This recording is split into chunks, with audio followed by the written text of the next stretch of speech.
Whole square force of gravity or weight भनेर सोध्यो भने चाहिँ एफ अर डब्लु हुन सक्छ weight is equal to G M by R square upper case lower case M हुन्छ यहाँनिर त्यसै गरी acceleration due to gravity G is equal to GM by square र सर्टेन हाइटमा हामीले एक्सेलरेसन ड्यू टु ग्राभिटी निकाल्नु पर्नेछ प्लानेटको सर्टेन हाइटमा भने g prime is equal to GM by R plus h whole square त्यसै गरी W is equal to mg g र जी ड्यासको रिलेसन यसबाट हामीले योभन्दा अगाडि न्युमेरिकल गरिसकेका छौँ g dash is equal to R by R plus एचको whole square times the g त्यस्तै फ्रिली फलिङ अब्जेक्टको लागि डाउनवर्ड मोसन छ भने यति बेला v is equal to u plus gt हुन्छ त्यसै गरी h is equal to ut plus 1/2 gt square v square is equal to u square plus 2gh र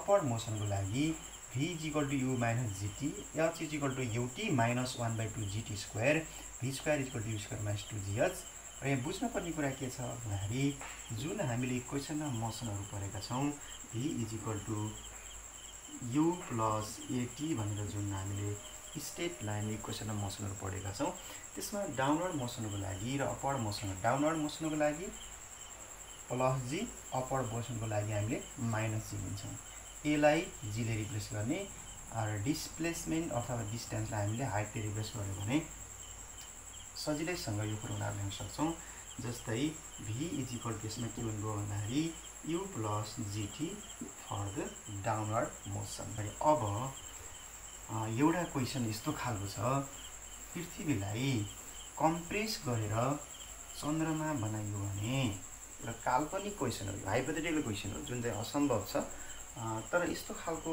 क्वेसनहरू चाहिँ आउन सक्छ है हामीले बुझ्नुपर्ने कुरा के छ भने पृथ्वी छ हेर्नुहोस् है अर्थ सपोज दिस इज अर्थ यो चाहिँ अर्थ हो र यसको मास के छ यम छ सेन्टर ऊ भयो र यसको चाहिँ रेडियस कति हुन्छ अर्थको यसको अर्थको मास पनि दिएको छ है सर्टेन यसको रेडियस सपोज आर होला radius of the earth mass of the अर्थ अब के गरेको छ भन्दाखेरि मुनको साइज बराबर यसलाई कम्प्रेस गर्ने हो भने के हुन्छ भनेर सोधेको हुनाले so this is the centre of this moon radius of the moon mass of the moon हामीले सहजै अनुमान गर्न सक्छौँ है पृथ्वीलाई हामीले चन्द्रमा जत्रो बनाइयो यसको साइजलाई चाहिँ कम्प्रेस गर्ने भने दिस आर ओके रेडियस के हुन्छ भन्दाखेरि साइज घटे सँगसँगै यसको रेडियस पनि घट्छ र हामीलाई थाहा छ जी प्रोपोर्सन 1/r स्क्वायर जब रेडियसको भ्यालु घट्छ एक्सेलरेसन ड्यू टु ग्राभिटीको भ्यालु के गर्छ बढ्छ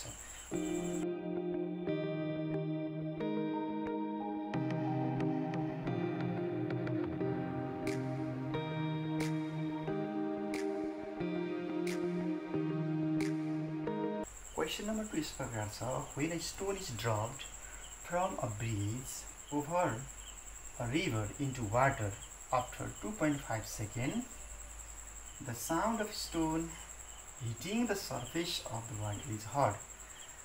Suppose यहाँनिर पुल छ मानौँ र यो पुलबाट तल नदी छ र नदीमा के गरेको छ भन्दाखेरि चाहिँ ढुङ्गा खसालेको छ र 2.5 सेकेन्डमा ढुङ्गा पानीको सतहमा खसेको आवाज इभन भनेको यहाँनिर हाम्रो के छ भन्दाखेरि हजुरले हेर्न सक्नुहुन्छ टाइम दिएको छ time t is equal to 2.5 second time यो टाइम भनेको चाहिँ पुलदेखि नदीको सतहमा ढुङ्गा खस्न लाग्ने समय त्यसपछि अर्को calculate the height of the bridge हामीले निकाल्नु पर्ने छ जी को भ्यालु दिएको छ acceleration due to gravity G is equal to 9.8 metre per second square height of the bridge h is equal to 1 so equation of motion मा हामीले free falling बडीको केसमा हाइट निकाल्ने फर्मुला नर्मली हामीले प्रयोग गर्छौं h is equal to ut plus 1/2 gt square plus हुने भयो किनभने डाउनवर्ड मोसन छ र सुरुमा इनिशियली के हुन्छ भन्दाखेरि ढुङ्गा चाहिँ रेस्टमा छ। Initially the stone is at rest भनेर हामीले सपोज गर्छौँ। खसाल्नुभन्दा अगाडि सुरुमा रेस्टमा हुन्छ।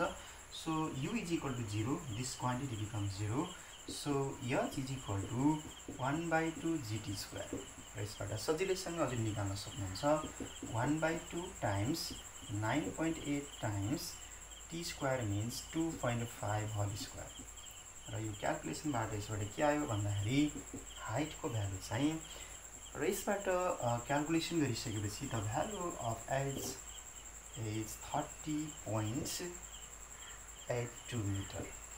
सो पुलदेखि नदीसम्मको हाइट कति रहेछ त 30.82। This is the final answer.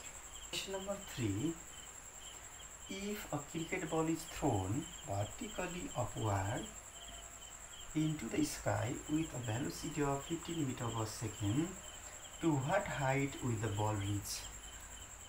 जमिनको सतहबाट क्रिकेट बललाई माथितिर फालेको छ भने कति भेलोसिटी फालेको छ 15 metre per second. Initial velocity u is equal to 15 metre per second. Final पोइन्टमा फाइनल भेलोसिटी यहाँ के हुन्छ भनेपछि 0 हुन्छ। v इज इक्वल टु 0 है। टपमा म्याक्सिमम हाइटमा पुगिसके पछाडि के हुन्छ, एकछिन रोकिन्छ यो। सो फाइनल भेलोसिटी के हुन्छ 0 हुन्छ। हामीले हाइट निकाल्नु पर्ने छ, h is equal to what. So given condition हाम्रो यहाँ के भयो त भन्दाखेरि given initial velocity u is equal to 15 meter per second for the maximum height। क्वेसनमा म्याक्सिमम हाइट नभने पनि यो म्याक्सिमम हाइट भनेर हामीले बुझ्नुपर्छ। Maximum height final velocity v is equal to 0। So अब हामीले हाइट निकाल्नु पर्ने छ। Height h is equal to what. हामीले एप्लाई गर्ने फर्मुलाहरू यो पनि हुनसक्छ। h is equal to ut plus 1/2 gt square, v square is equal to u square plus 2gh। But के हुन्छ यहाँनिर माइनस, अप्पर मोसमा के हुन्छ माइनस हुन्छ। अगेन्स्ट ग्राभिटी भएको हुनाले हामीले जीको भ्यालु के गर्छौँ माइनस राख्छौँ।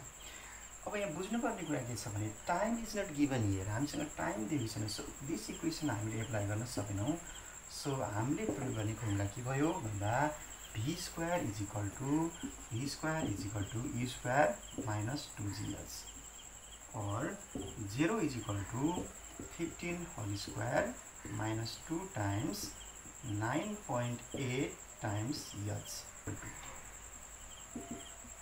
225 divided by 2 times 9.8 11.47 meter. Height of this cricket ball from the earth's surface is 11.47 meter. This is the final answer. Okay. Now question number 4. अर्को मोडलको एउटा क्वेसन ल्याएको छु मैले। Calculate the mass that a person can lift on the moon if he or she can lift a mass of 100 kg on the earth। एकजना मान्छेले अर्थमा 100 kilogram पिण्ड 100 kilogram mass lift गर्न सक्छ भने मुनमा कति किलोग्राम मास लिफ्ट गर्न सक्छ भनेर दिएको छ। क्वेसनले यो सोधेको छ र g को value acceleration due to gravity on the surface of the earth is 9.8 metre per second square. So यसको लागि हामीलाई गिभन के छ भन्दाखेरि mass that a person can lift on the earth, यसलाई मैले me भनेर जनाएको छु। पृथ्वीमा लिफ्ट गर्न सकिने मास 100 केजी। त्यसैगरी mass that a person that can be lifted on the moon m is equal to what. यसलाई हामीले चाहिँ के गर्नुपर्ने छ फाइन्ड आउट गर्नुपर्ने छ। So acceleration due to gravity of the earth is given. हामीलाई थाहा छ acceleration due to gravity of the moon कति छ भन्दाखेरि चाहिँ 1.67 metre per second square. So अब यहाँ बुझ्नुपर्ने कुरा के छ भन्दाखेरि weight that can be lifted on the moon is equal to the weight that can be lifted on the earth. So mg weight is equal to के हुन्छ mg हुन्छ So me times ge is equal to mm times gm. यसो गर्दा यसबाट आउनु भयो just calculation गरिसके पछाडि 586.82 kilogram. So hence the mass that a person can lift on the moon is 586.82 kilogram. र हजुरले यहाँ देख्न सक्नुहुन्छ 100 किलोग्राम पृथ्वीमा वेट उचाल्न सक्ने मान्छेले मुनमा जाँदा कति 586.82 किलोग्राम भनेपछि यति धेरै उचाल्न सक्यो. Approximately 6 times. हामीले यहाँ बुझ्नु पर्यो कि this is due to the low value of acceleration due to gravity. Okay, last question. यो च्याप्टरमा हामीले यो लास्ट क्वेसन हो. Question number 5. What will be the force of gravitation if masses of two bodies is doubled and their distance is also doubled? Suppose two bodies of mass m1 and m2 and distance between their center is d. According to question, mass of two bodies double and distance is also doubled. So mass of two bodies double and distance is also doubled. Say double means यो 2 metre 2 metre छ भने 4 metre गर्ने. It means 2 times गर्ने, यसलाई double गर्ने है. मास पनि के गर्ने, डबल गर्ने. So m1 2m1, double of m1 2m1, double of m2 2m2, and your distance is also doubled according to the question. So the distance becomes 2d. Gravitational force F is equal to g m1 m2 by d square. Equation number first. According to question,